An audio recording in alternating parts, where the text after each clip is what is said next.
DElEd 2019 batch second semester के लिए गृह विज्ञान में आज का हमारा टॉपिक है पोषण और पोषक तत्व।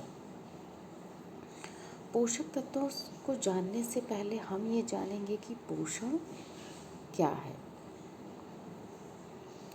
जीवों की वृद्धि, विकास तथा अनुरक्षण एवं सभी प्रकार के जैव प्रक्रमों को सुचारू रूप से चलाने के लिए आवश्यक सभी पोषक पदार्थों के अधिग्रहण को पोषण कहा जाता है।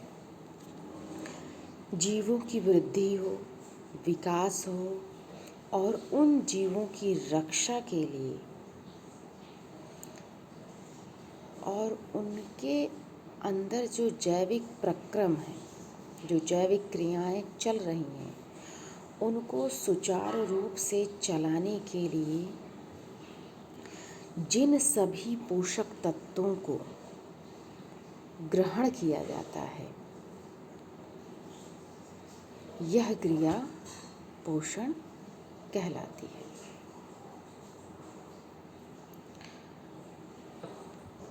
इसमें कुछ चीज़ों का अध्ययन किया जाता है, जैसे जीवित जीवों के द्वारा भोजन को ग्रहण करना और उनकी पाचन क्रिया।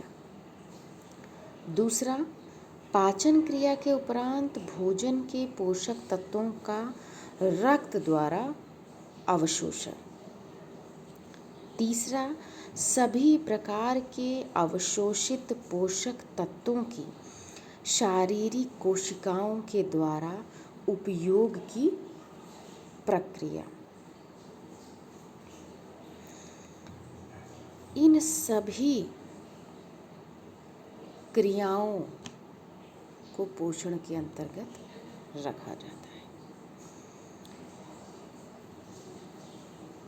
ये तो है हमारा पोषण। इसके कुछ चरण होते हैं, जैसे अंतर्ग्रहण यानी भोजन को ग्रहण करना, पाचन यानी भोजन को पचाना, अवशोषण यानी पचे हुए भोजन में जो पोषक तत्व हैं उनका अवशोषण, स्वांगीकरण यानी रक्त में उन पोषक तत्वों का मिलना और ऊर्जा में परिवर्तित होना, बहिष्करण यानी जो व्यर्थ पदार्थ हैं उनका निष्कासन। ठीक है, ये तो हुआ पोषण। ये भी दो तरीके का होता है, सुपोषण या कुपोषण।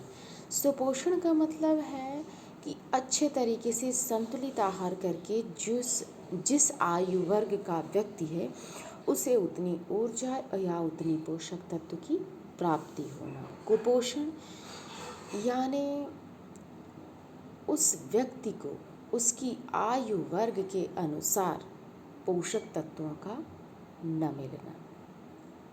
तो ये है पोषण। अब हम बात करेंगे कि पोषक तत्व कौन कौन से हैं। क्या है पोषक तत्व?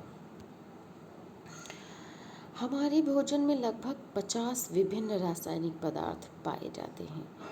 इन रासायनिक पदार्थों को उनकी संरचना एवं कार्यों के आधार पर 6 मुख्य वर्गों में बांटा गया है, जिन्हें पोषक तत्व कहते हैं। वे भोज्य पदार्थ या पोषण करने वाले तत्व जिन्हें हम भोजन से ग्रहण करते हैं और वे हमारे शरीर का पोषण करते हैं, ये तत्व पोषक तत्व कहलाते हैं। और ये मुख्यतः 6 प्रकार के होते हैं। कौन कौन से होते हैं? सबसे पहला प्रोटीन। प्रोटीन जो हमारा पोषक तत्व है, यह बहुत ही महत्वपूर्ण पोषक तत्व है हमारे शरीर का। प्रोटीन की जो भूमिका होती है यह हमारे शरीर में सर्वाधिक है। प्रोटीन एक रासायनिक सम्मिश्रण है जिसका आधार नाइट्रोजन होता है। यह अमीनो अम्ल से बने होते हैं। एमिनो अम्ल आपस में पेप्टाइड बंधन द्वारा जुड़े होते हैं। एक साथ जुड़े बहुत सारे एमिनो अम्ल की संख्या पॉलीपेप्टाइड कहलाती है। प्रोटीन एक जटिल नाइट्रोजन युक्त पदार्थ है जिसकी संरचना में लगभग 20 एमिनो अम्ल के भिन्न भिन्न संयोग मिलते हैं। प्रोटीन सभी जीवित कोशिकाओं का बुनियादी ढांचा है। प्रोटीन शब्द का सर्वप्रथम प्रयोग जो है जे बर्जीलियस ने 1938 ईस्वी में किया था। प्रोटीन मानव शरीर का केवल संरचनात्मक पदार्थ न होकर अन्य कार्यों को भी संपन्न करता है। जो मानव का पूरा शरीर है उसमें 15% भाग प्रोटीन से ही बना होता है। आगे जो हमारा मुख्य पोषक तत्व है वो है कार्बोज। कार्बोज ऊर्जा प्रदान करने वाले पदार्थों का वर्ग है। भारतीय आहार में आवश्यक ऊर्जा के 70 से 80% भाग की आपूर्ति कार्बोज के माध्यम से होती है। कार्बोज यानी कार्बोहाइड्रेट। पौधों द्वारा कार्बोज बनाने की यह जटिल रासायनिक क्रिया प्रकाश संश्लेषण कहलाती है, यानी प्रकाश संश्लेषण से कार्बोज की उत्पत्ति होती है। यह एक रासायनिक यौगिक है जिसमें कार्बन, हाइड्रोजन एवं ऑक्सीजन होते हैं। प्रोटीन में क्या होता है, सर्वाधिक नाइट्रोजन होता है और इसमें 3 तत्व हैं, कार्बन, हाइड्रोजन और ऑक्सीजन। यह एक कार्बनिक यौगिक है जो पचने के बाद ग्लूकोज में परिवर्तित हो जाता है। प्रोटीन की सबसे छोटी इकाई एमिनो अम्ल है और कार्बोज की सबसे छोटी इकाई ग्लूकोज है। ग्लूकोज ऑक्सीजन के द्वारा ऑक्सीकृत होकर शरीर को ऊर्जा प्रदान करते हैं।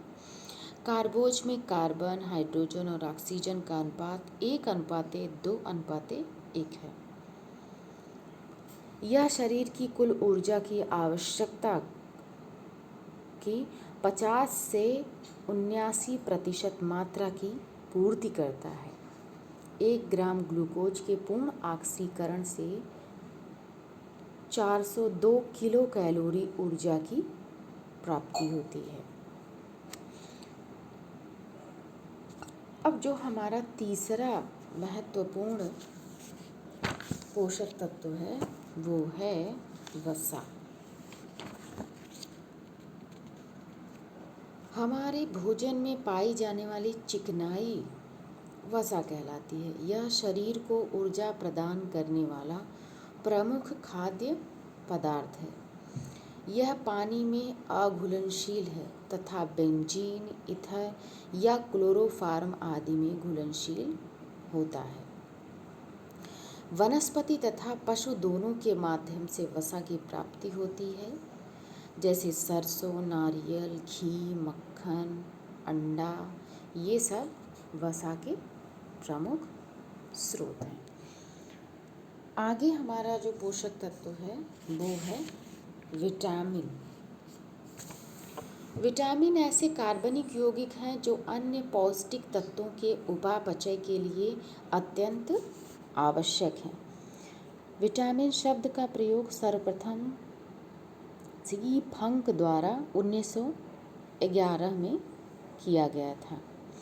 इसे 2 भागों में विभाजित किया गया है। कुछ विटामिन ऐसे हैं जो जल में घुलनशील होते हैं और कुछ विटामिन ऐसे होते हैं जो वसा में घुलनशील होते हैं।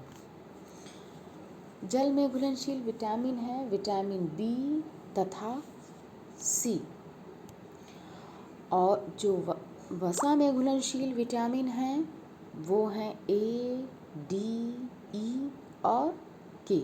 यानी कुल मिला के हमारे 6 विटामिन मुख्य हैं, जिसमें 2 विटामिन जल में घुलनशील हैं और 4 विटामिन वसा में घुलनशील हैं।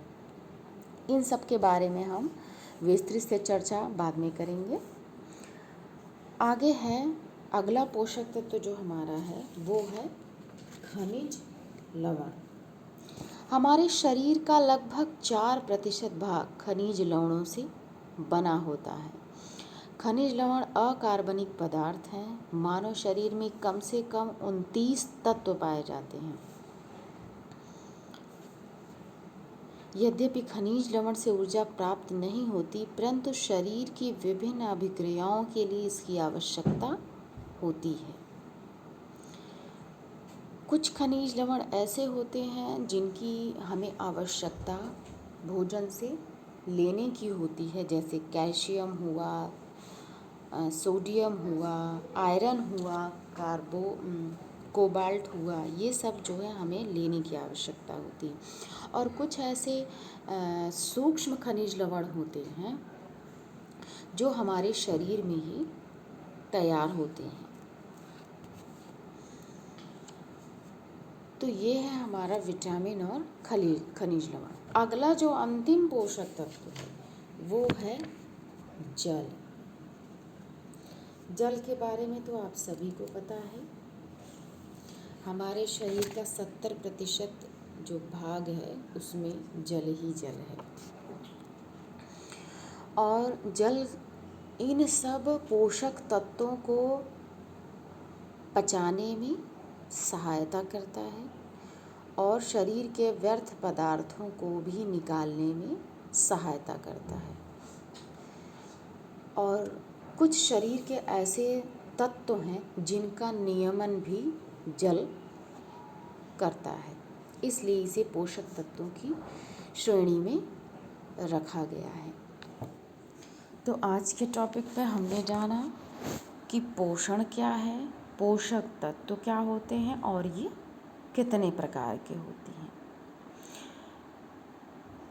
इनके मुख्यतः 6 प्रकार हैं: प्रोटीन, कार्बोज, वसा, विटामिन, खनिज लवण और जल। अब अगले टॉपिक में हम इस पर विस्तृत रूप से चर्चा करेंगे। तब तक के लिए धन्यवाद।